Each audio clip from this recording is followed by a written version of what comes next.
Vote ചെയ്ത സമയത്ത് വിരലിൽ ഉപയോഗിച്ച മഷി മൂലം ആരോഗ്യ പ്രശ്നങ്ങൾ ഉണ്ടായെന്ന് ചൂണ്ടിക്കാണിച്ച് പരാതി. പള്ളുരുത്തി സ്വദേശി TV സനൽ ബാബുവാണ് മുഖ്യമന്ത്രിക്കും ജില്ലാ കളക്ടർക്കും പരാതി നൽകിയത്. നഷ്ടപരിഹാരം വേണമെന്നും ആവശ്യപ്പെട്ടിട്ടുണ്ട്. ആൻമരിയ സണ്ണി തയ്യാറാക്കിയ വിശദമായ റിപ്പോർട്ട് കാണാം. വോട്ട് ചെയ്തതിനു ശേഷം കയ്യിൽ പുരട്ടിയ മഷി, അതിനുശേഷമാണ് ഈ കയ്യിൽ വിരലിലുണ്ടായിരുന്ന തൊലി അടർന്നു പോകുന്നതായിട്ട് ശ്രദ്ധയിൽപ്പെടുന്നു. തുടർന്ന് ആശുപത്രിയിലൊക്കെ സമീപിച്ചു. ആശുപത്രിയിൽ എത്തിയതിനു ശേഷമാണ് ഈ മഷി അമിതമായതിനെ തുടർന്നാണ് കയ്യിലെ വിരലുകളുടെ തൊലി അടർന്നു പോയത് എന്ന് മനസ്സിലാക്കുന്നത്. ഇതിനെ തുടർന്ന് ഇപ്പോൾ കളക്ടർക്ക് പരാതി നൽകിയിരിക്കുകയാണ് ഒരു വോട്ടർ.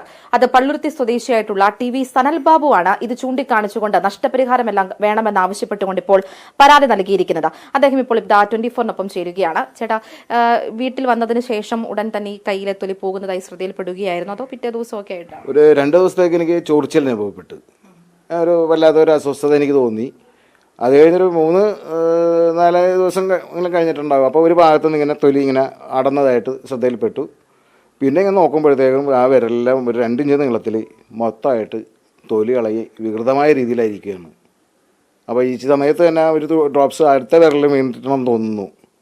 അവിടെയും സെയിം അനുഭവം തന്നെ ഉണ്ടായിട്ടുണ്ട്. അത് ഡോക്ടർ ആണത് ഐഡൻറ്റിഫൈ ചെയ്തത്. അതായത് മഷി കൂടുതലായിട്ട്. അപ്പം നല്ല രീതിയിൽ തന്നെ മഷി, വൈറ്റ് വാഷ് അടിക്കുന്ന രീതിയിലാണ് അവന്മാർ മഷി അടിച്ചു വെച്ചത്. പരാതിയിൽ എന്താ പറയുന്നത്? ഇപ്പോൾ പരാതിയിൽ ഞാൻ പറഞ്ഞിരിക്കുന്നത് നോലാമിത 154 നമ്പർ ബൂത്ത്, അതായത് SDPY സ്കൂളിലെ 154 നമ്പർ ബൂത്തിലാണ് ഞാൻ വോട്ട് രേഖപ്പെടുത്തിയത്. അപ്പോൾ അവിടുത്തെ പോളിംഗ് ഉദ്യോഗസ്ഥനാണ് ഇതേപോലെ മഷി പുരട്ടിയിട്ടുള്ളത്. അപ്പോൾ ആ പോളിംഗ് ഓഫീസർമാരുടെ ഗുരുതരമായ പിഴവ് ഇതിനകത്ത് സംഭവിച്ചിട്ടുണ്ട്. അപ്പോൾ ആ പിഴവ് ഞാൻ ചൂണ്ടിക്കാണിച്ചിട്ടുണ്ട്.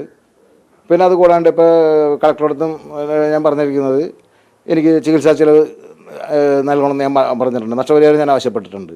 കാരണം സർക്കാർ പൗരൻ്റെ സ്വത്തിനും ജീവനും സംരക്ഷണം നൽകേണ്ട അതാണല്ലോ സർക്കാർ. പക്ഷെ ആ സർക്കാർ തന്നെ ഒരു പൗരൻ്റെ കൈ ഈ രീതി കാണിച്ചു വെച്ച് കഴിഞ്ഞിട്ടുണ്ടെങ്കിൽ പിന്നെ എന്താ പറയാനുള്ളത്? അപ്പോൾ അതുകൊണ്ട് അത് അനുകൂലമായ മറുപടി വേണമെന്നാണ് ഞാൻ കൊടുത്തിരിക്കുന്നത്. എന്തായാലും TV സനൽ ബാബു ഇപ്പോൾ പരാതി നൽകിയിട്ടുണ്ട്. അത് ജില്ലാ കളക്ടർക്കും അതോടൊപ്പം തന്നെ മുഖ്യമന്ത്രിക്കും DGPക്കും ഉൾപ്പെടെയാണ് പരാതി നൽകിയിരിക്കുന്നത്. കൊച്ചിയിൽ നിന്നും മാഹിൻ ജാഫർക്കൊപ്പം ആൻമരിയ സണ്ണി, 24.